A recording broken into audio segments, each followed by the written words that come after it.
Capítulo 8 Sono, sonhos e consciência.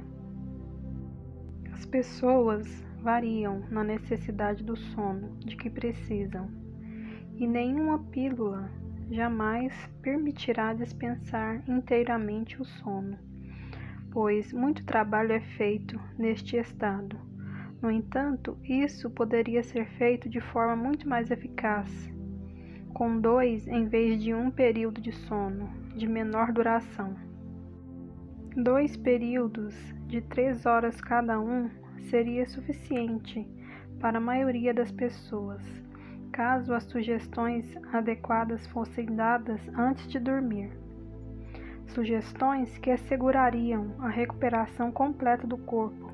Em muitos casos, 10 horas de sono, por exemplo, é realmente desfavorável, resultado em lentidão, falta de energia, tanto da mente quanto do corpo. Neste caso, o espírito simplesmente ficou longe do corpo por muito tempo, resultando em uma perda de flexibilidade muscular. Como muitos lanches leves seriam, na verdade, muito melhores do que 3 grandes refeições por dia. Cochilos curtos, em vez de um período tão prolongado, também seriam mais eficazes. Haveriam outros benefícios. O eu consciente se lembraria mais de suas aventuras oníricas, como uma coisa natural, e gradualmente elas seriam adicionadas à totalidade da experiência, conforme o ego a pensa. Como resultado de períodos de sonos mais frequentes e mais breves, também haveria picos mais elevados de concentração consciente e uma renovação mais constante da atividade física psíquica. Não haveria tal divisão definitiva entre as várias áreas ou níveis do eu. Resultaria em um uso mais econômico de energia e também um uso mais eficaz de nutrientes. A consciência, como você conhece, também se tornaria mais flexível e móvel. Isso não levaria a uma confusão de consciência ou foco. Em vez disso, a maior flexibilidade resultaria em uma perfeição do foco consciente. A aparente grande divisão entre o eu acordado e o eu adormecido é em grande parte resultado da divisão de funções, os dois sendo amplamente separados, um bloco de tempo sendo atribuído a um e um bloco maior de tempo a outro, eles são mantidos separados, então por causa do uso do seu tempo. Inicialmente, sua vida consciente seguiu a luz do dia. Agora, com a luz artificial, esse não precisa ser o caso. Existem oportunidades aqui, então, de serem obtidas com sua tecnologia que você não está aproveitando no momento. Dormir o dia todo e trabalhar a noite toda facilmente é a resposta. É simplesmente a inversão de seus hábitos atuais. Mas seria muito mais eficaz e eficiente dividir o período de 24 horas de uma maneira diferente. Existem muitas variações, de fato, que seriam melhores do que seu sistema atual. Idealmente, dormindo 5 horas por vez, você obtém o benefício máximo, e qualquer outra coisa neste período não é tão útil. Aqueles que precisam de mais sono tirariam, digamos, um cochilo de 2 horas. Para outros, uma sessão de sono em blocos de 4 horas e 2 cochilos seriam altamente benéficos. Com a sugestão devidamente dada, o corpo pode se recuperar na metade do tempo que agora é dedicado ao sono. Em qualquer caso, é muito mais estimulante e eficiente ter o corpo físico ativo em vez de inativo por, digamos, 8 a 10 horas. Você treinou sua consciência para seguir certos padrões que não são necessariamente naturais para ela. E esses padrões aumentam a sensação de alienação entre o eu desperto e o sonhador. Até certo ponto, você droga o corpo com sugestões, de modo que ele acredita que deve dormir uma certa quantidade de horas em um bloco. Os animais dormem quando estão cansados e acordam de uma forma muito mais natural. Você teria uma memória muito maior de suas experiências subjetivas e seu corpo seria mais saudável se esses padrões de sono fossem alterados. 6 a 8 horas de sono ao todo seriam suficientes, com os padrões de cochilo combinados. E mesmo aqueles que pensam que agora precisam de mais sono do que isso, descobririam que não. Se todo o tempo não fosse gasto em um bloco, todo o sistema físico, mental e psíquico se beneficiaria. As divisões entre o eu não seriam tão severas. O trabalho físico e mental seria mais fácil, e o próprio corpo obteria períodos constantes de fortalecimento e descanso. Agora, como regra, ele deve esperar, independentemente do seu estado, pelo menos cerca de 16 horas, por outras razões relacionadas com as reações químicas durante o estado de sono. A saúde corporal seria melhorada e este programa específico também seria útil na esquizofrenia e geralmente ajuda pessoas com problemas de depressão ou com instabilidade mental. Seu senso de tempo também seria menos rigoroso e rígido. As habilidades criativas seriam aceleradas e o grande problema da insônia que existe para muitas pessoas seria amplamente vencido, pois o que elas temem é frequentemente o longo período de tempo em que a consciência, como eles pensam, parece estar extinta. Pequenas refeições ou lanches eram feitos ao se levantar. Esse método de comer e dormir ajudaria muito em várias dificuldades metabólicas e também no desenvolvimento da capacidade espiritual e psíquica. Por muitas razões, as atividades físicas noturnas têm um efeito diferente sobre o corpo do que as atividades físicas durante o dia. E, idealmente, ambos os efeitos são necessários. Em certos momentos da noite, os íons negativos no ar são muito mais fortes ou numerosos do que durante o dia, por exemplo. E a atividade durante este período, especialmente uma caminhada ou atividade ao ar livre, seriam altamente benéfica no ponto de vista da saúde. Agora, o período imediatamente anterior ao amanhecer costuma representar um ponto crítico para as pessoas gravemente enfermas. A consciência esteve longe do corpo por um período muito longo, e tal consciência que retorna, então tem dificuldade em lidar com o mecanismo do corpo doente.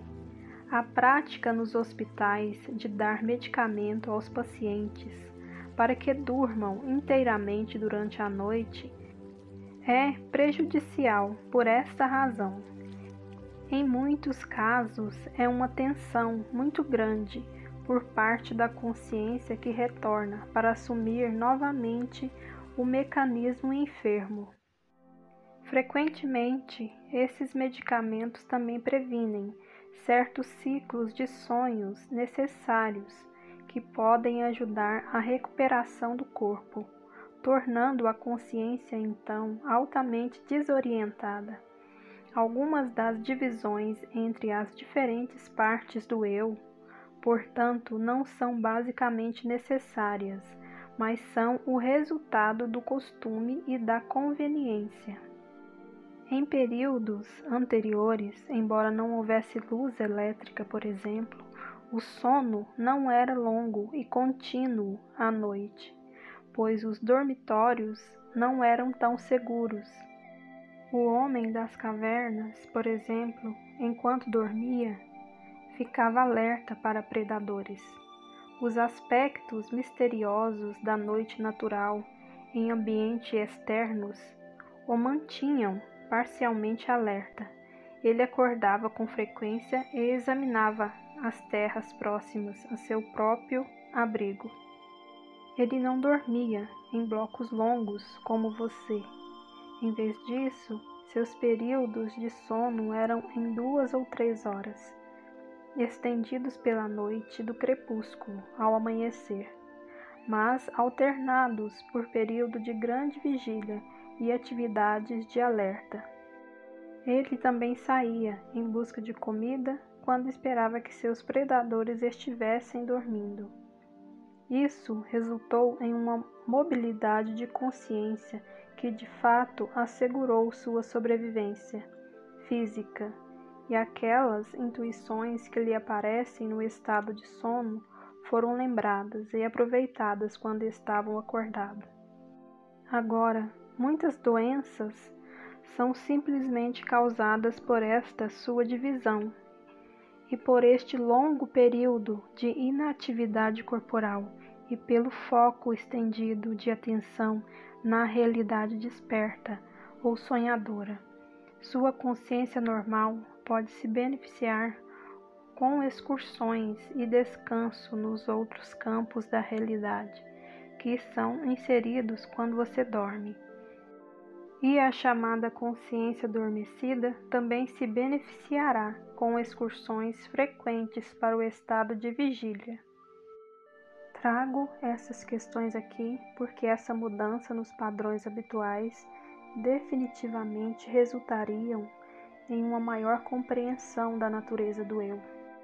As porções do sonho interior da personalidade parecem estranhas para você, não apenas por causa de uma diferença básica de foco, mas porque você dedica claramente porções opostas de um ciclo de 24 horas a esta área do eu. Você os separa tanto quanto possível. Ao fazer isso, você divide suas habilidades intuitivas, criativas e psíquicas de maneira bastante nítida de suas habilidades físicas, manipulativas e objetivas. Não faz diferença quantas horas de sono você acha que precisa. Seria muito melhor dormir em um período mais curto e, na verdade, passaria a necessitar de menos tempo. A maior unidade de sono deve ser à noite, mas, novamente, a eficiência do sono é reduzida e as desvantagens aumentam após 6 ou 8 horas de inatividade física. As funções dos hormônios e substâncias químicas e dos processos adrenais suprarrenais, em particular, funcionariam com muito mais eficiência com esses períodos alternados de atividades. Como mencionei, o desgaste do corpo seria minimizado, enquanto, ao mesmo tempo, todos os poderes regenerativos seriam usados ao máximo. Tanto aqueles com metabolismo alto quanto baixo se beneficiariam. Os centros psíquicos seriam ativados com mais frequência e toda a identidade da personalidade seria mais bem fortalecida e mantida. A mobilidade e a flexibilidade da consciência, o resultado causaria um dividendo adicional no aumento da concentração consciente, e os níveis da fadiga sempre permaneciam abaixo dos pontos do perigo. Isso resultaria em uma maior equalização, tanto física quanto mental. Agora, tais cronogramas poderiam ser adotados com bastante facilidade. Quem trabalha no horário americano, por exemplo, pode dormir de 4 a 6 horas à noite, conforme as variações individuais, e cochilar após o jantar. Quero deixar claro, entretanto, que qualquer coisa acima de um período de sono contínuo de 6 a 8 horas funcionam contra você. E um período de 10 horas, por exemplo, pode ser bastante desvantajoso. Ao despertar com frequência, você não se sente descansado, mas sem energia. Você não tem se importado com o armazenamento. Se você não entende que durante o período de sono a sua consciência realmente deixa seu corpo, então o que eu disse não terá sentido. Agora, a sua consciência retorna às vezes para verificar os mecanismos físicos e a consciência simples do átomo e células. A consciência do corpo está sempre com o corpo, então não está vazio, mas as porções amplamente criativas do eu deixam o corpo e por longos períodos de tempo quando você dorme. Alguns casos de forte comportamento neurótico resultam de seus atuais hábitos de sono, até certo ponto. O sonambulismo também está conectado aqui. A consciência quer retornar ao corpo, mas foi hipnotizada pela ideia de que o corpo não deve despertar. O excesso de energia nervosa assume e estimula os músculos, as atividades, porque o corpo sabe que esteve inativo por muito tempo e de outra forma podem ocorrer cãibras musculares graves. O mesmo se aplica aos seus hábitos alimentares. Por sua vez, você enche demais os tecidos e depois deixa passar fome. Isso tem efeito definido sobre a natureza da sua consciência, sua criatividade e seu grau de concentração. Ao longo dessas linhas, por exemplo, você literalmente deixa seu corpo faminto à noite e aumenta o envelhecimento de seu corpo, negando-lhe comida durante essas longas horas. Tudo isso reflete sobre a força e a natureza da sua consciência.